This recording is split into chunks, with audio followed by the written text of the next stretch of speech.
Hi, this is Becky Schultz. I'm the editor of Equipment Today. I'm here with Scott Young, Director of Electromobility of Volvo Construction Equipment. And thank you for taking a few minutes to chat with me. Absolutely.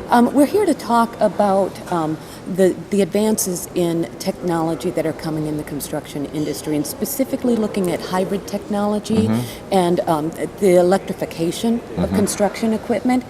We've seen a number of different technologies introduced, not only by Volvo, but by other manufacturers over the last few years. What has been the overall perception that you've seen in the marketplace for these types of technology? And what kind of opportunities do you see long-term for actual applications in the field?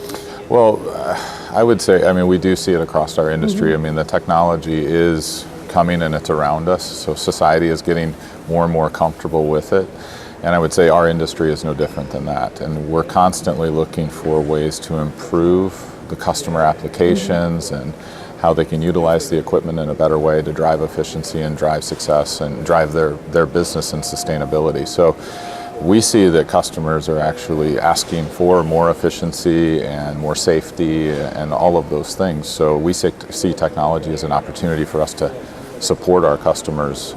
You're looking at this from kind of a unique, more modular approach to meeting the customer needs. Can you speak a little bit towards that and how that addresses specific aspects of what customers might require for their individual applications or regions? Yeah, so with the new technologies, specifically with electrification, we can decouple systems. You can decouple systems in many different ways. There's hydraulic hybrids, there's electric hybrids, but what we see with electrification is that when we can do more things in software, we can see applications that we can tailor for the customer's application or segment or environment, so that they're getting a machine that's, say, more purpose-built for what they're doing. Now, we still have quite a ways to go. These are prototypes that we showed you yesterday, but at the same time, the customers do see opportunities where they can manage their business and their applications in a different way and probably expand what they do. Okay. And what do you see as the biggest potential opportunities that come along with the hybrid and electric technologies that are coming, that you're developing?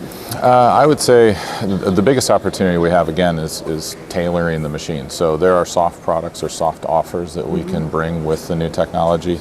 I think as we can, when we hybridize equipment, we can downsize engines, we can recuperate energy in a good way. So anytime we can do that and drive more efficiency in each of the subsystems in the machine, we can get more efficiency out of the machine. And then when we zoom out a little bit and start to look at the total site with the customer and improved efficiency in the machine, then we can improve the efficiency in their site as well. Of the advanced technologies that you see emerging, can you talk specifically about what you see has the greatest potential for both the short term and the long term, and maybe speak a little bit about how some of that technology is working its way into the actual production models that are coming in the near future?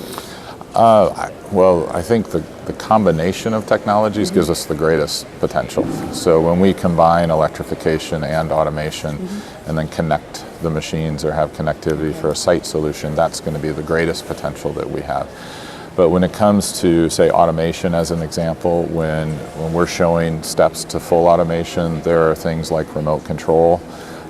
We do offer co-pilot today on the market, where it's basically we're helping the operator become more efficient with the information that they get through the operator environment.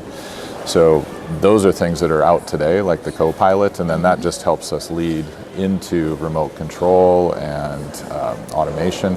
When it comes to electrification, we start to see electrification of subsystems in the machine starting to come out into the market today, and I think that'll lead to great potential. I think one of the things that we'll see is that the adoption will somewhat depend on application.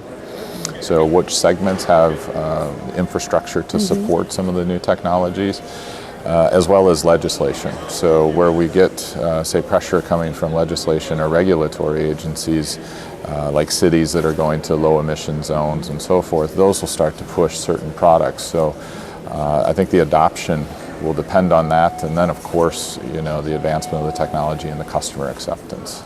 What do you feel has to happen in terms of the technology and in the form of education of prospective customers in order to ensure its acceptance and the opportunity for utilization on the real world construction site?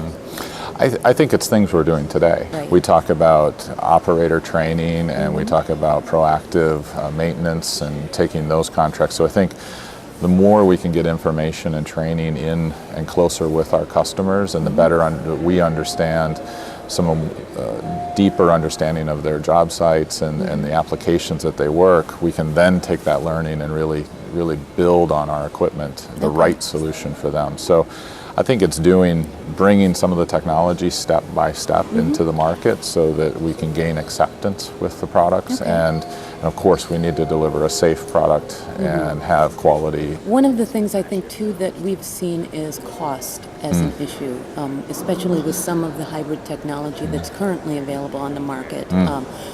Can you talk about that? How do you get past some of the cost concerns there? What are the benefits that can be derived from the more advanced types of technology that can help offset that?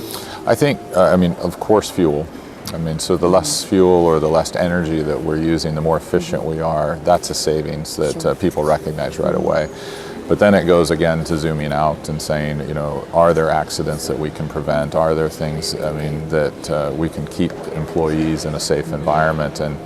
And that is something that's tangible as well, where there's a savings truly. I think in the early stages of development, of course, we have a higher cost, but then like anything, as the technology advances and we get it expanded into the marketplace, then you start to see costs come down. And we're seeing costs come down on the technology today.